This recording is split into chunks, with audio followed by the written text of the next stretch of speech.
Lai kaut ko paveiktu, kaut kas ir jādara. Tieši tā kā mūsu sportistu brālība, Tukuma brāļi, kas ar saviem sasniegumiem sportā un kvalitatīvajiem šoviem ir iemantojuši cieņu un atbalstu ne tikai Tukumā, bet arī citās Latvijas pilsētās.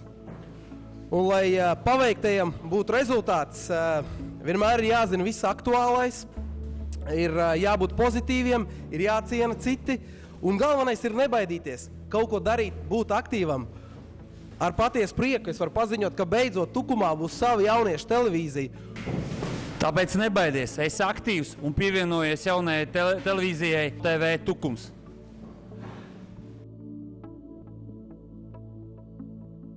Sveiciens no Jākapa Grauja skatītājiem.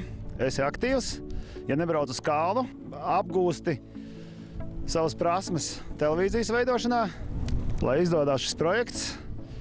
Beidzot, Tukumā ir sava televīzija, kas var atspoguļot reģionālos notikumus. Vēl veiksmi, cerams, ka izdosies. Tiekamies Grāvā. Čau!